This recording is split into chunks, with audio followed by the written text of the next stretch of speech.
And he told me about that like like the day before. He said, by the way, I think we can turn this into 3 semesters. It's like, okay. And so we did.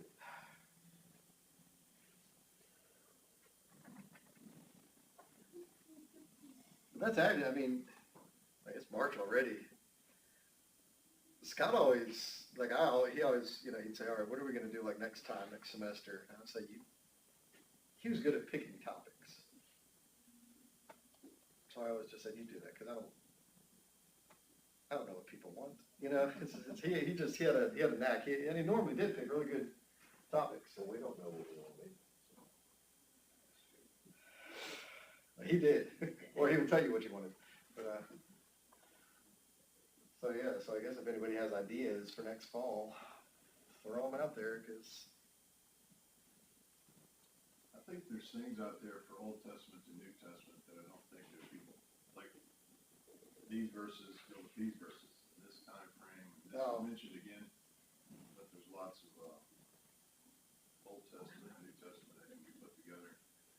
yeah, I mean, that's generally a lot of what we like to do, although especially this part of Acts, there's not as much of that. I mean, it's centered on that. It's not a particular story. It's an actual, hey, this is reference to the Old Testament. Yeah, I like that approach.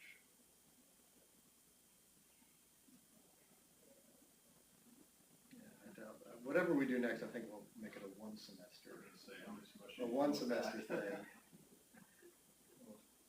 Then we'll see if there's any room to expand.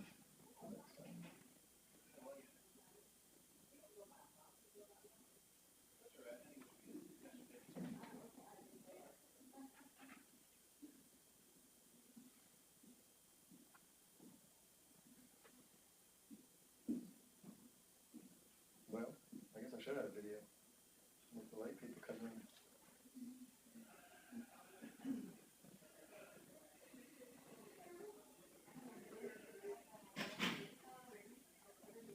I don't know. What should we do next semester? Next semester. Assuming we get out of Acts. I don't know, let me think about it. Everybody else had opinions just right off the bat. I mean, lots of ideas. I can't believe you don't. This wouldn't be one particular place that you could have, go through the messianic prophecies. Yep. It'd be very much a New Testament talking about, or Old Testament talking about the New Testament. But, there's one here and there's one there, because there's lots of them. You Yeah. can just have a series of.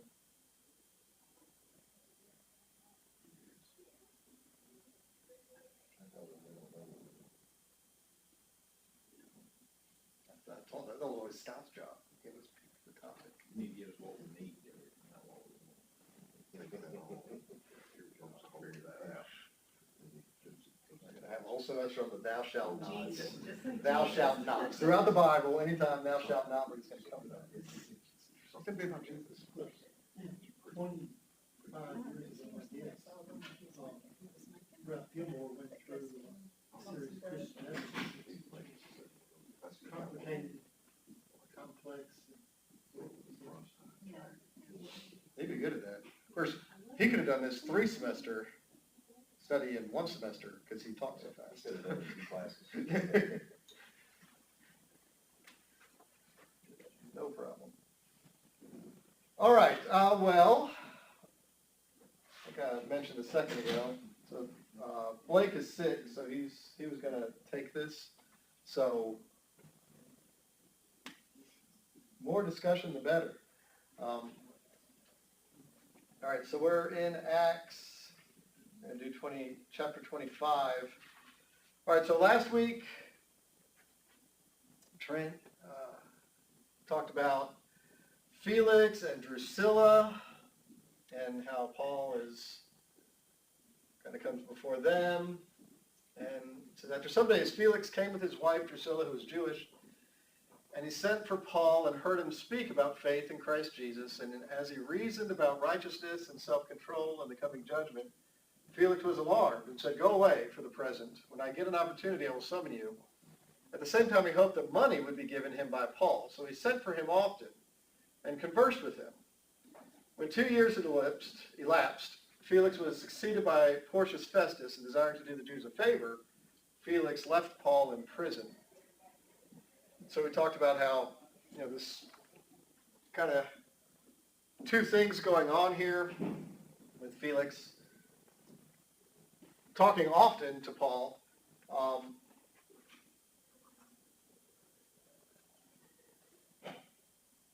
And so he's speaking to him about Christ Jesus and his faith, and he's also wanting a bribe. And so we don't know exactly. He's sending for him often. What the primary, agenda was for each time. Was it either money or to talk about faith and this bribe? But we get a sense of, this is how the system works. He assumed that Paul had money. We don't know if Paul had access to any money or why Felix thought he did. Maybe he just thought he had some money or somebody would pay for him to get out of prison or something. But we get the sense that, this isn't always on the up and up here. And Trent also talked about how Felix himself was kind of pretty conflicted about what Paul said, because everything Paul said about faith and purity and all this kind of good stuff and being honest, and Felix was not any of those things. He was an adulteress and corrupt, but,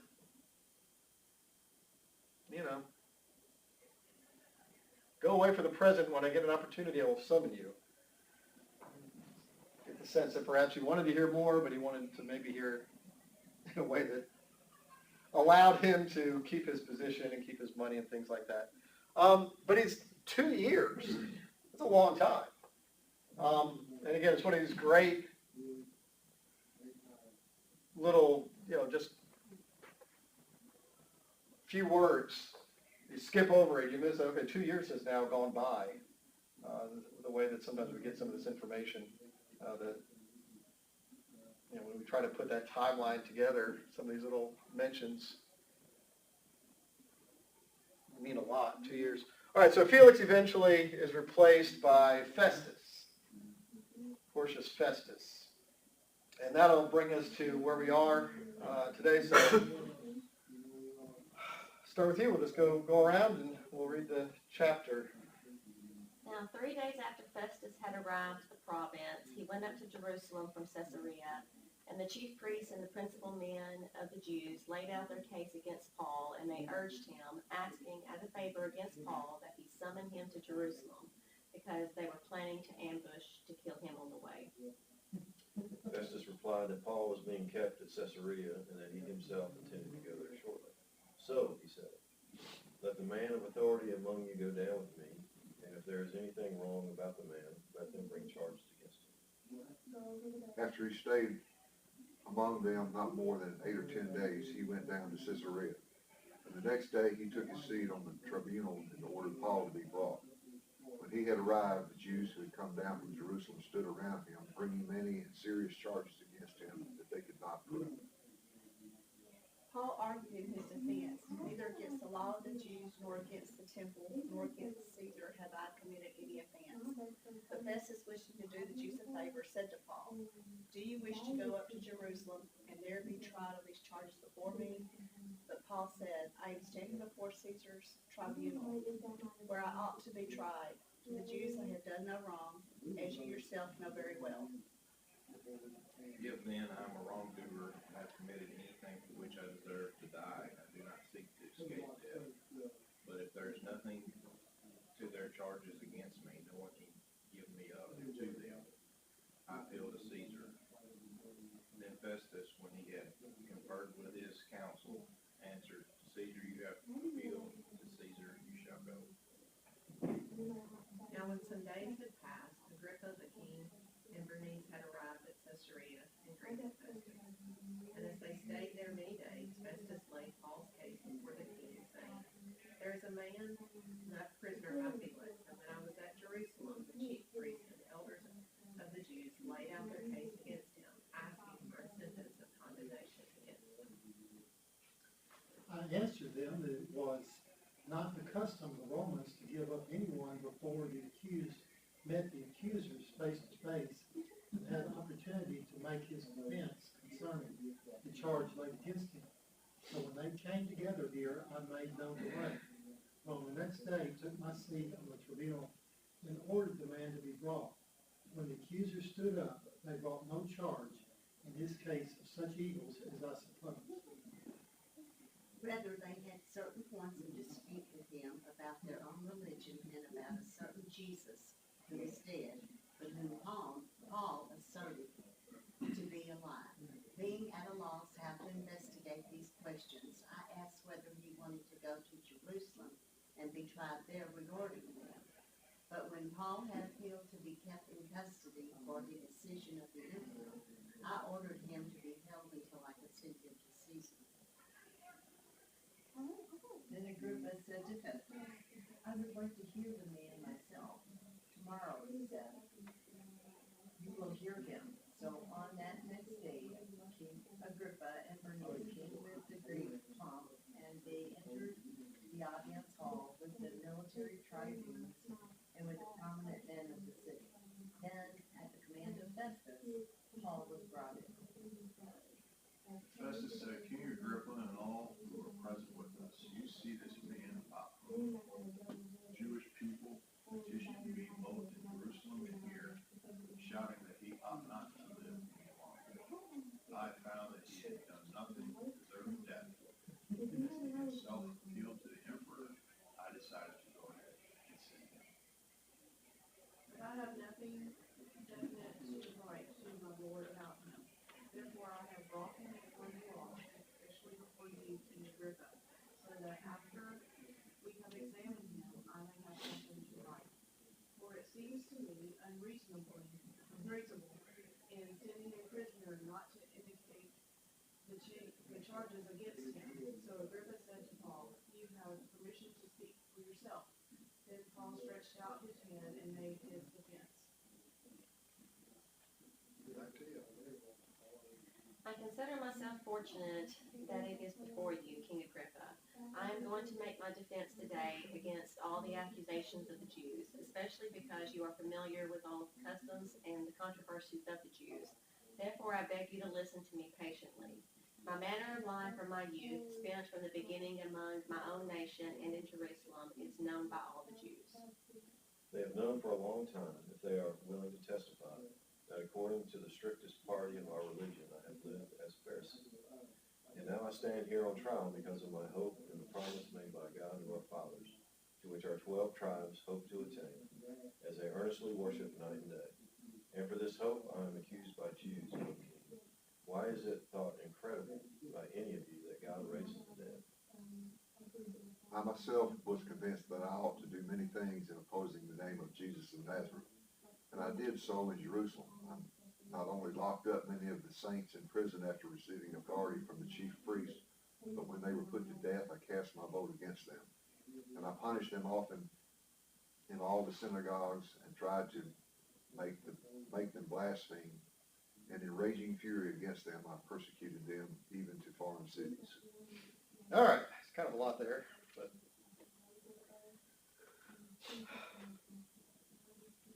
what do you think? What impression do you get of this process that Paul's being put through?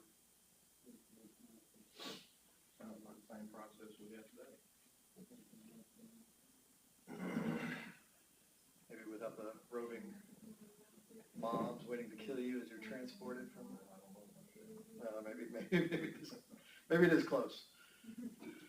Well, I think I find it interesting that they perceive Paul to be such an important character in what was going on. He would draw the attention of the highest officials of the land to speak with him personally. So he obviously wasn't nobody. He was somebody that Paul was important enough to address. Yeah, why is that? I can kind of think of two reasons off the top of my head. I think they were racist towards the Gentiles. The Jews, They didn't, they didn't want, they didn't want the Gentiles, like Paul associated with them, Paul associated with the Jews. Mhm. They were coming into the temples and starting to intermingle with Jewish people. yeah, it's against their laws and traditions. And Paul represents, or not just represents, Paul kind of is the key figure who's trying to bring them into their group, their exclusive Jewish group. It's easy for us now to, okay, these are Jewish people, these are Christians, and, you know, we're pretty distinct. We understand, you know, these differences at the time. Of course, even now, you know, what are we, well over 15 years since the death of Jesus, you know, the movement, the way Christianity still came from Judaism, obviously, still associated, especially with the Jews in Judea, with Judaism. And so, yeah, the idea of bringing Gentiles into that, it's something it's hard for us to appreciate what that would have been doing to the Jews themselves, how they would have to try to come to terms with that, or absolutely not try to come to terms with it. I mean, it's not a small thing, and we've seen throughout the whole book of Acts. This is one of the main thrusts of the second and kind of third sections of Acts is Paul and the Gentiles. So yeah, it's not to excuse what the Jews are doing or have done here, but it's not too hard to see why they're so upset. Like, they've had their religion, their religious beliefs, and their traditions for a long time. And they're pretty insular, and all of a sudden all that's changing, or Paul's trying to change it. And a lot of people are following him. So, you know, I think a lot of the anxiety is sincere. I think some of it's not. I think we've seen example, you know, that if you're one of the high priests or something like that, you've got a lot riding on people following what you say. You've got a lot riding on what kind of underhanded deals you've made with the Romans to keep yourself and your family and your friends in charge. But I imagine there are lots and lots of just everyday Jewish people who are sincerely struggling with that. Whether they came down on, I don't think Gentiles should be part of this, or whether they're more accepting of Gentiles. I can see how a lot of them would be very sincerely really troubled by all of this. It just doesn't make sense in the way that they understand their relationship with God to be. So yeah, and also, they're also going to give Paul a lot of attention. You say Paul's a nobody, or is he a somebody? Well, he's a somebody in the sense that he's a Roman citizen. So that makes you a little bit of a somebody. He's not a complete nobody. And he said, I'm a Roman citizen, and so he immediately is entitled to certain rights. Yeah, we've seen that a few times.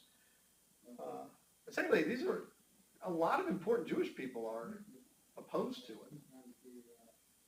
So it kind of makes sense for all these Roman authorities to kind of be listening. It's like, all right, there's something going on here. You know, I think it's still kind of funny. It's like they can't figure out what, it's like, they don't know what he's done wrong. He hasn't done anything wrong. They don't really, it's, you know, some just little bickering among them about some of their beliefs. And yet it's turning into this really big deal, and they're having trouble handling it. Well, that appears to be one of the first things the Jews wanted to address with the new ruler, because he'd only been in the province for 3 days when he went up to Jerusalem there, and they immediately came to him asking for something to be done to Paul. They got Paul derangement syndrome. That was their total focus of all the things going on in the country. That's the first thing that they appeared to have wanted the new ruler to address. Yeah, and yeah, your little Paul derangement syndrome. They're planning on to ambush and kill him on the way. That almost sounds like I've accidentally copy and pasted a verse from just a couple weeks ago, right? They were planning on, they took a vow, a bunch of them took a vow that they weren't going to eat or drink until they killed Paul, ambush him as he's being moved in the opposite direction. Now he's coming back to Jerusalem. They wanted to come back to Jerusalem. Well, what did we just read? The last verse of the previous chapter, chapter 24. How much time has passed? 2 years? Think they're the same guys.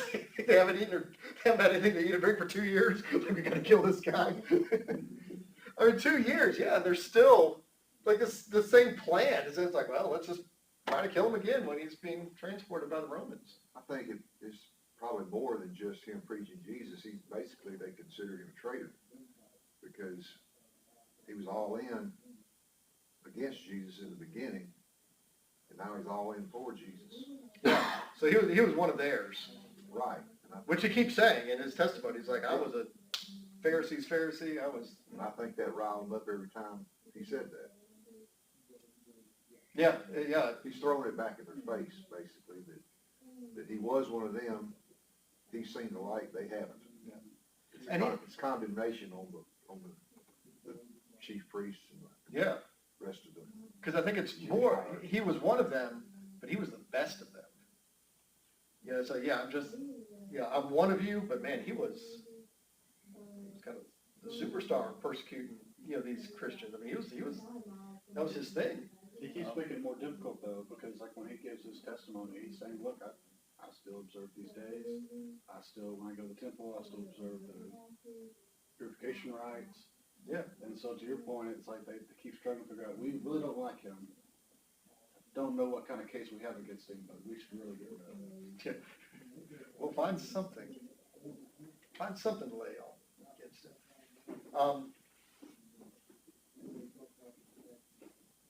What else? What else from this chapter? In regards to what we're saying, this being our 250 years, I mean, there's a 450 years, 6-7 generation gap between the Old Testament and the New Testament. All these people have their forefathers and Romans and Jews, and the way it's said, now Paul's ruffling feathers. They don't know how to do anything with them because the ruffle of the feathers don't have any, because of who he is, but when you're doing things that speaking in tongues, healing people, this guy's got to go. I don't know what he's doing, what magic he's pulling. He's got to go. Yeah. 400 years of, we've had 250 years here in the United States. I just think about the 400-year gap. All of a sudden, Jesus comes, John, here's Paul. Yeah, and for us, we see a 400-year gap between the Old and New Testaments. They, of course, didn't have that perspective, so they just knew that, And they're set in their ways, and what they do, and how they do it. they've been waiting for a Messiah for a long, long time. Question, is paying a bribe a sin? Sounds like we got our next semester. I would take bribes for whatever topic you want to do in the fall like this. We can go ahead and incorporate that little object lesson into it. Is taking a bribe a sin? I mean, it's deceit. Well, Paul obviously probably knew that he was wanting some money.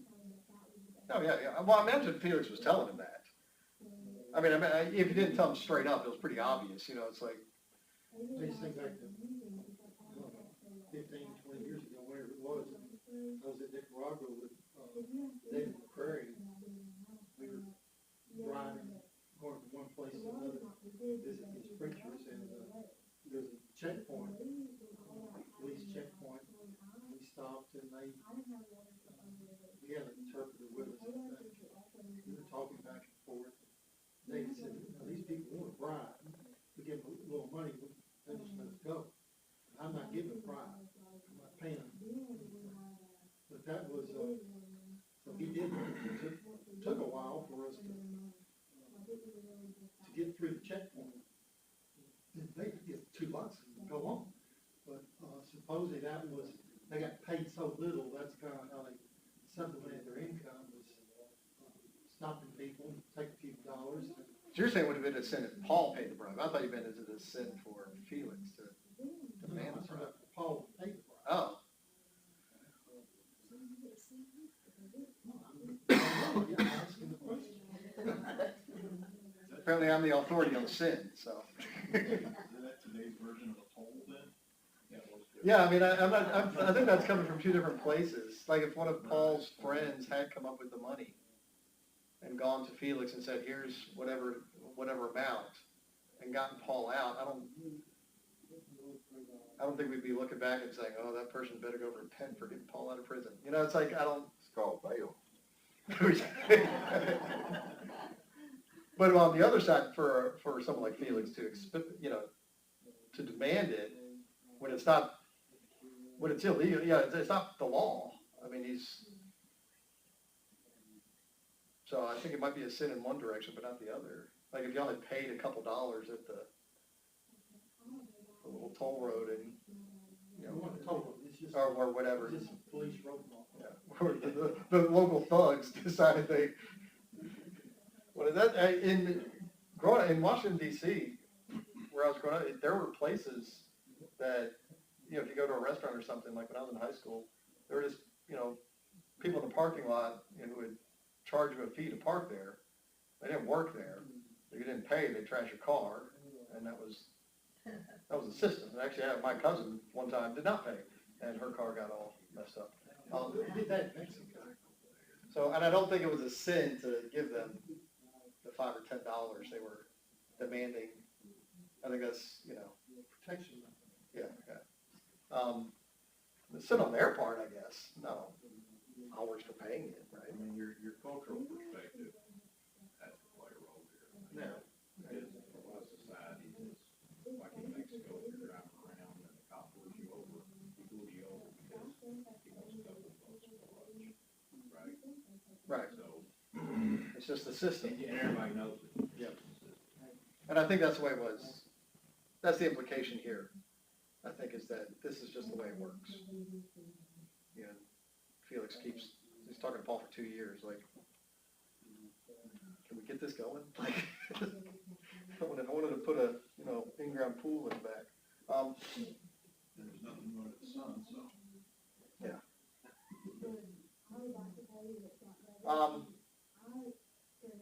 Yeah, so I think you're right. The very soon after Festus is here, he is addressing this issue. Now, it tells us that a lot of the important people, chief priests and the principal men of the Jews, were the ones who are going to talk to him about this. And he gives them, he follows through on this. It's a big deal to them. And so, for whatever reason, from his mind, Festus, whatever reason it is, this criminal here, this guy in jail, is a big deal, so we ought to address it. And so they're bringing many and serious charges against him that they could not prove. And so we get a sense here of both. I mean, in a way you feel for some of these Roman authorities, because they don't seem to have an easy case in front of them, because the people bringing the charges are all the important people that they need to appease them. But they keep saying, like, he hasn't done anything wrong. But it's within their religion, and all their religious authorities are saying he did do something wrong. So, like, all right, well, tell me what he did. And then you picture them sitting there, on their little thrones or whatever, after the Jews are done talking. You're like, is that it? Like, did he kill someone in the middle of that? Did he hit a Roman, governor? Did he do something?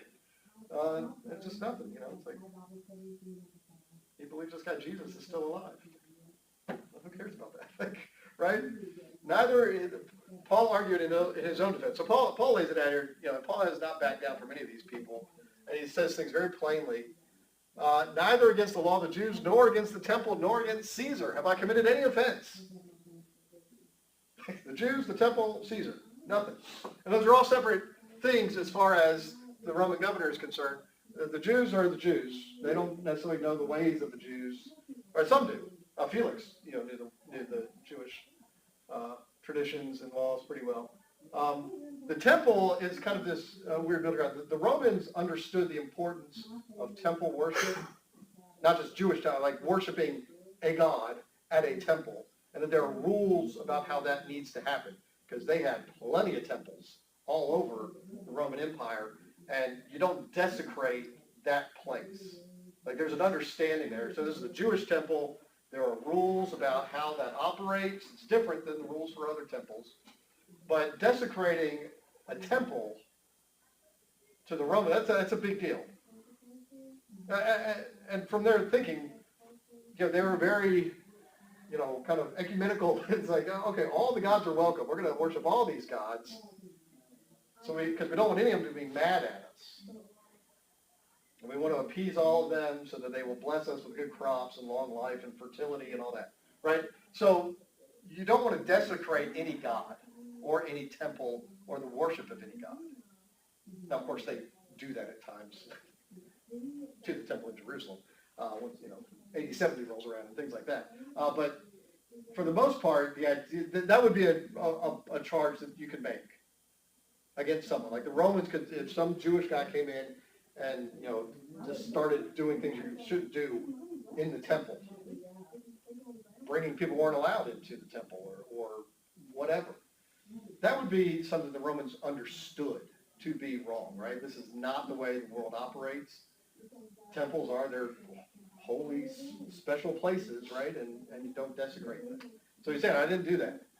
And he has. Like, I haven't offended the Jews themselves or our laws. I haven't done anything to the temple itself. And I haven't done anything against Caesar, right? Nothing. And so he says, you want to go to Jerusalem and formally be charged, before me? And Paul says, I'm standing before Caesar's tribunal where I ought to be tried. It's like I'm right here. I've done nothing wrong. To the Jews, I have done no wrong, as you yourself know very well. So here he is telling, it's like Festus. Paul's he doesn't pull the punches. I mean, he's not insulting, he's just stating fact. Like, no, I don't want to draw this out any longer. I don't want to do it. I've done nothing wrong. Right now, right here.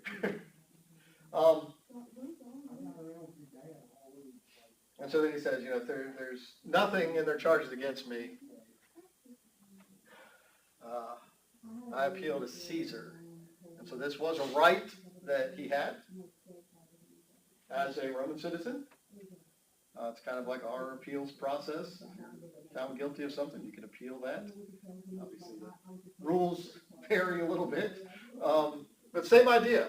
And so at that point, Festus says, all right, you want to go to Caesar, you can go to Caesar. We'll see in the next chapter,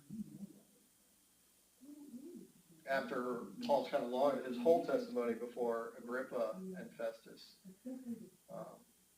They say it's like if he had appealed to Caesar, he could go free because he hadn't done anything wrong.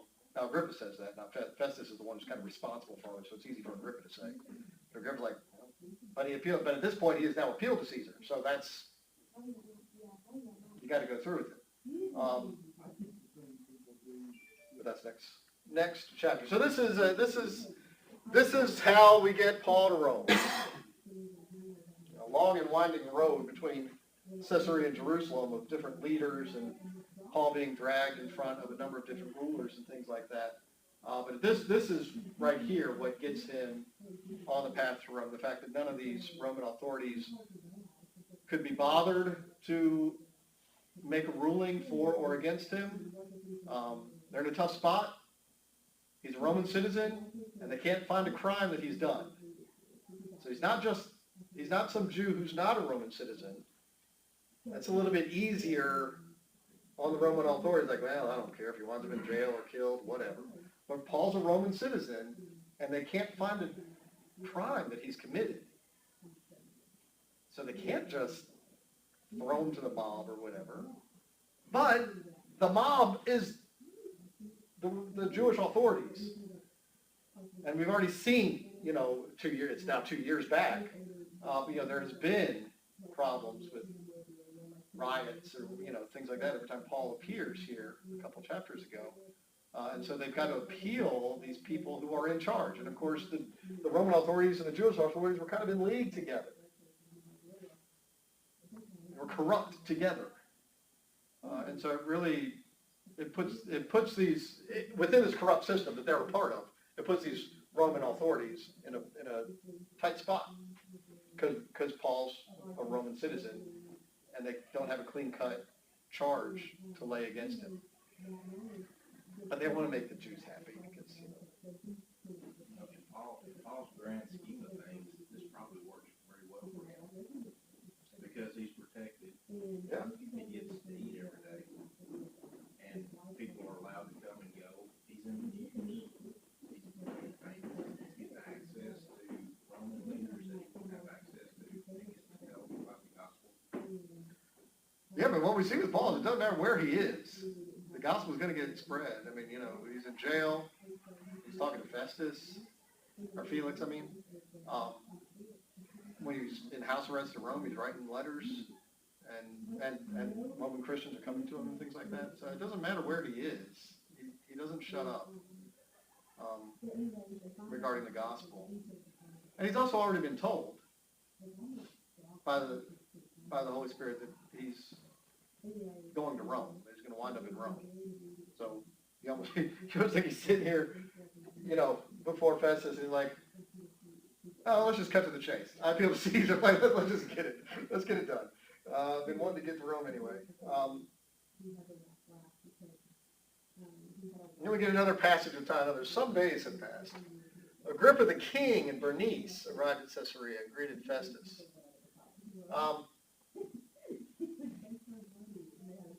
These are also corrupt people.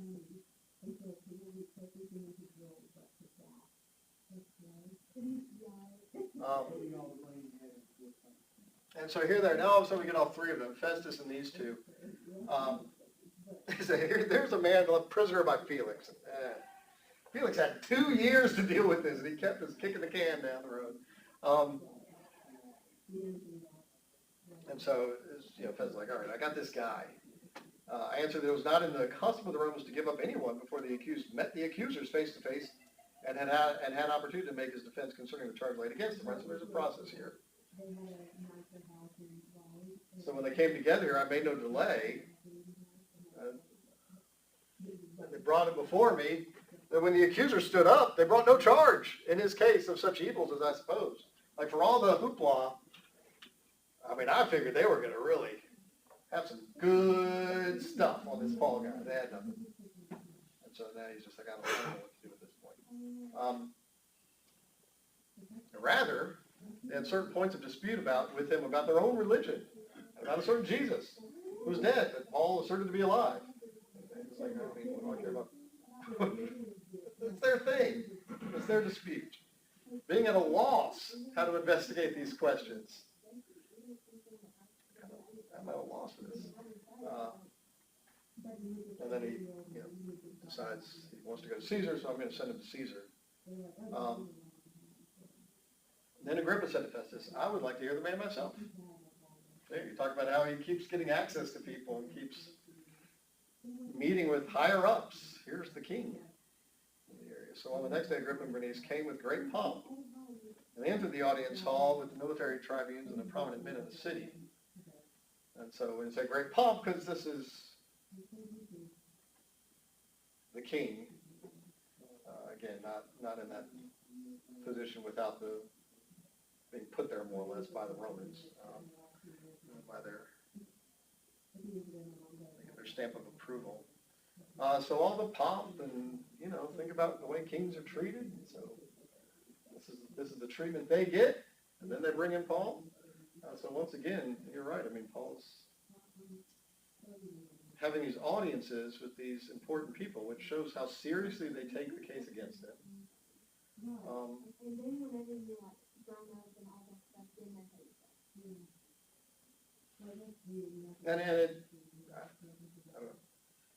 it's, again, I mentioned this, I guess, a few weeks ago or something, all these names also help us to date all of this and to verify kind of the historical fact of all this, is Paul's meeting with people that we have record of. Because they were prominent people in government. And so it's, okay, here's so-and-so, here's so-and-so, and here's so-and-so. So these historical facts can line up.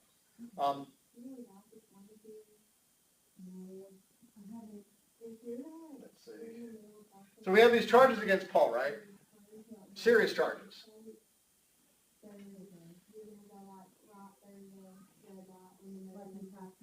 I mentioned it a couple times. Right here, he shouldn't live any longer, right? They're wanting death for this guy. But the Roman officials, time and again, are not finding him to be guilty of anything. What does this kind of remind us of? Jesus, Yeah, right? they parallel all the way. It's like, Jesus was like, what has he done? Like, what has he done? But, you know. You also were expressing concern about putting before Caesar some trivial matter that wasn't worth his attention, particularly with no bill of charges against him. Yeah, as I said, like, normally you're going to face your accusers, you're going to get charged, there's got to be something. So all the Jews can't prove any charges. You know, it's a dispute within their own religion. I don't even know what to do with these questions. I found that he had done nothing deserving death. It says, but I have nothing definite to write my Lord about him. I don't even know what to do. And then in the next chapter we haven't got there, it says, this man is doing nothing to deserve death or imprisonment. And that's when Agrippa says, if he hadn't appealed to Caesar, you could just let him go. So the Roman authorities don't have anything on him. I think they used the grand jury here.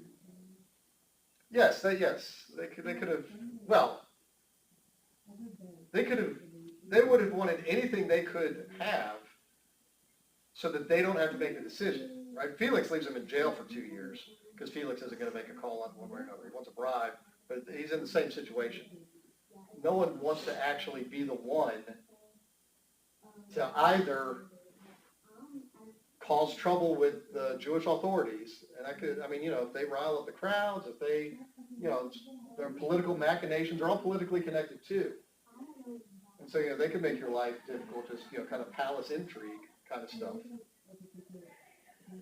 Or do they want to be guilty of sending a Roman citizen to prison or to death without any real charges? So they are in a tough spot, given how corrupt the system is. Festus doesn't know what to do. He says he doesn't know what to do. It's like, it seems unreasonable sending a prisoner without indicating any charges against him. I don't want to send him to Rome with a letter that I wrote saying, well, he hasn't done anything wrong, but why don't y'all hear his case? That doesn't make him look good. So what are you supposed to do? Luke actually uses the same word a few times in these chapters to talk about the Romans and the Jews. Felix was desiring to do the Jews a favor. The Jews are asking as a favor for this to happen. Festus wanted to do the Jews a favor. Again, with Felix sitting around for 2 years, kind of wanting a bribe, thinking this money might happen. Here we have Jews asking for a favor. Felix and Festus both wanting to do a favor for the Jews. Were these favors more just monetary in nature, or was there some kind of political? No, I think it's more political. I think it's how you're playing the game of politics. No, I don't think. Certainly, Felix and Festus aren't wanting to do the Jews a favor by giving them money. So you think they want to do the Jews a favor to try to prevent some kind of uproar, revolt? Yeah. Just keep the peace. Yeah, because you could have keep the peace is important. You could have the same mobs that were out 2 years ago come back out, and the Jews can make that happen. But they also, all these,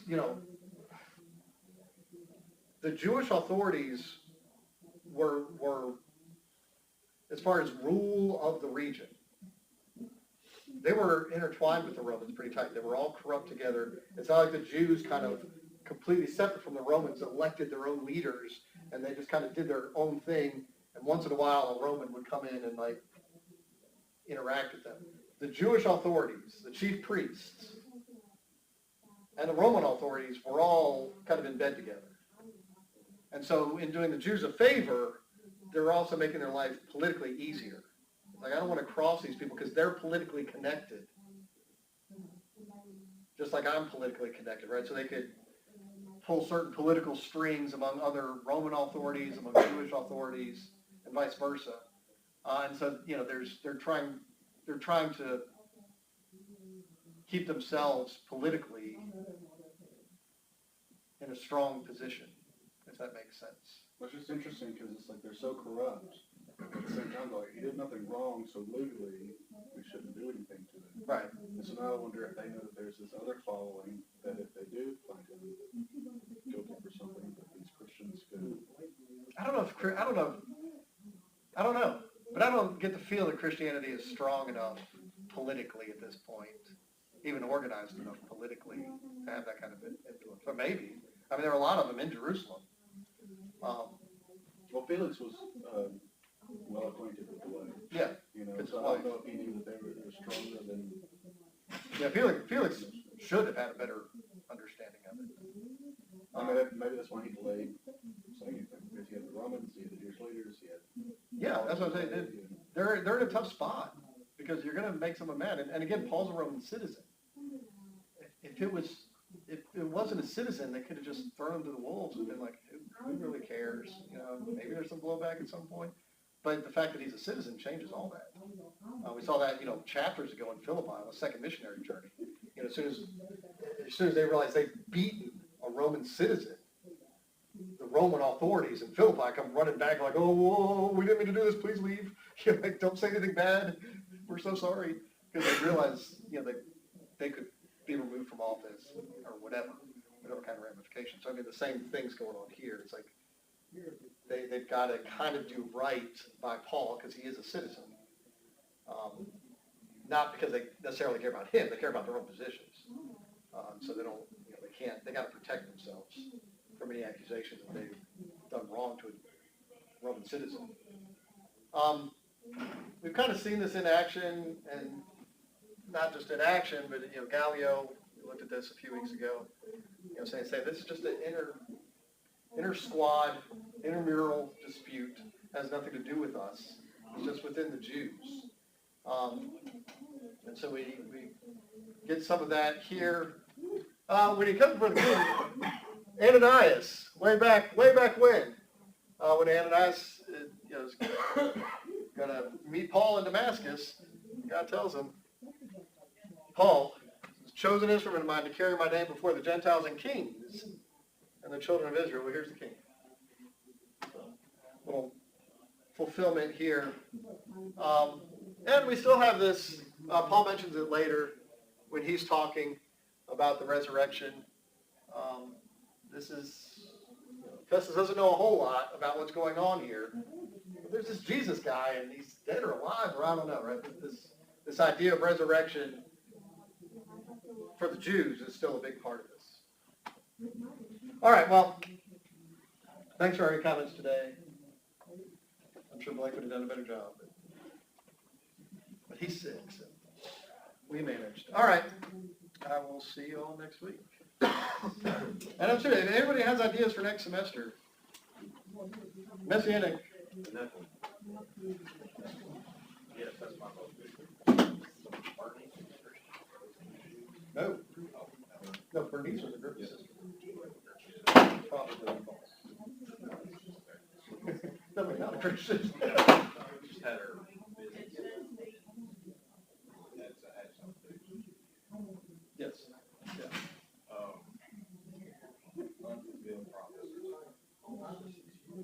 Oh, as of yet, unfulfilled promise. Yes, as of yet, unfulfilled promises. There you go. Which is basically end times stuff, right? Maybe, maybe not. Maybe you know, you could chop that up into smaller pieces, like, yeah, end time hasn't happened yet, right? There's prophecies on that. But things need to happen There's on the also way. consecutive, You got a list of all the ones that haven't been fulfilled yet? you know, I know Scott does, and he probably recited these. That's not a bad topic, actually.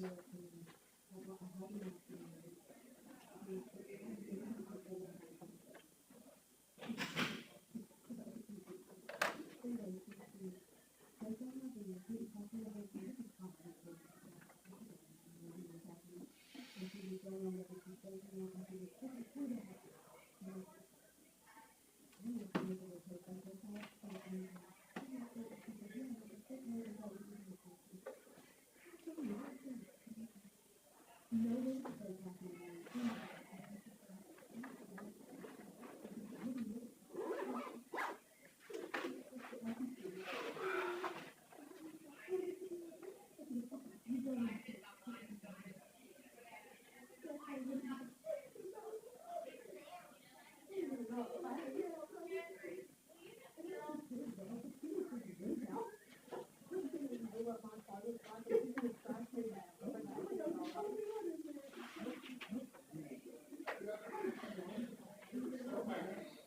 know, another